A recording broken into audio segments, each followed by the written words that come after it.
চাঁদাবাজির ঘটনায় আসলে আমরা মানে সব ঘুরে ফিরে এই ঘটনাটি আসে। আমরা যদি গুলশানের কথা ধরি, আমরা যদি ঠিক একইভাবে আমরা যে পাথরঘাটার কথা ধরি, সবকিছু মিলে আসলে এগুলো নির্বাচনকে বাধাগ্রস্ত করে কিনা, বা এটা নিয়ন্ত্রণ বা দায়টা কার? দায় তো অবভিয়াসলি সরকারের, যারা সরকারে আছেন তাদের।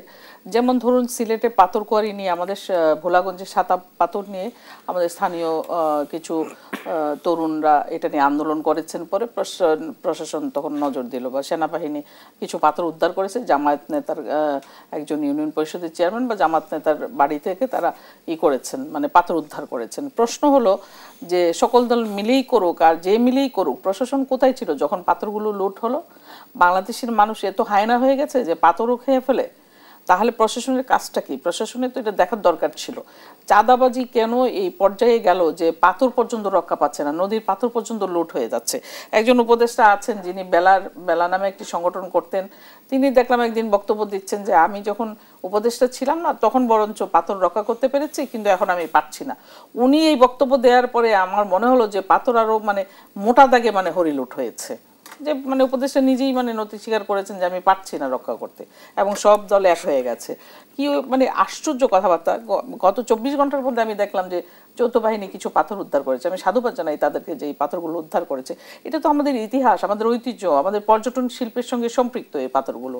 মানুষ সেখানে সৌন্দর্য উপভোগের জন্য যায়। তো এগুলো আমরা রক্ষা করতে পারবো না। খালি সংস্কার সংস্কার বলে চিল্লাইতে থাকবো, আর এদিকে আমাদের সব কিছু লুট হয়ে যাবে, আমাদের অধিকার লুট হয়ে যাবে, আমাদের জিনিসপত্রের যে অগ্নি মূল্য। আপনি কি বাজার মূল্য এখন জানেন? আমি পেঁয়াজ 2 দিন আগে কিনেছি 60 টাকা কেজি, 2 দিন পরে আমাকে সেই পেঁয়াজ কিনতে হয়েছে 80 টাকা কেজি। তারপরে ডিমের ডজন প্রতি ডজনে 20 টাকা করে বেড়ে গিয়েছে। এই যে সবজির মূল্য, অগ্নিমূল্য, মাছের মূল্য, অগ্নিমূল্য, এই বাজার নিয়ন্ত্রণ কে করবে? কোথাও তো কোনো নিয়ন্ত্রণ দেখতে পাচ্ছি না। এবং সর্বোপরি আমি আবারও আপনার এই অনুষ্ঠানের মাধ্যমে আমি দাবি জানাবো যে এই কোচি উপদেষ্টা মানে দুর্বৃত্তপনায় নিজেকে আত্মনিয়োগ করেছেন, সেই কোচি উপদেষ্টা যিনি মানে পাকার আগে বাঙ্গি ফেটে যায় না, ওই অবস্থা হয়েছে। তো ওই উপদেষ্টাকে অবিলম্বে মানে তার রিজাইন করা উচিত, এবং তাকে মানে এই জায়গায় রেখে কোনো সুষ্ঠু নির্বাচন হতে পারে বলে আমি মনে করি না। আমার দলও সেটা মনে করে না। কারণ হচ্ছে এই যে উপদেষ্টারা এইসব দুর্বৃত্তপনায় আত্মনিয়োগ করেছে, এরা তো মানে দেশটাকে ধ্বংসের দিকে নিয়ে যাচ্ছে। তাহলে এরা মানে টাকার জন্য পারে না এমন কোনো কাজ তো নাই, টাকার জন্য যে কোনো কিছু এরা করতে পারে।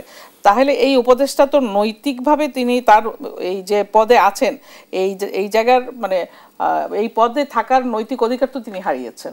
ওনার তো পদত্যাগ করা উচিত, এখনও তিনি করেননি কেন? এটা হচ্ছে আমার প্রশ্ন।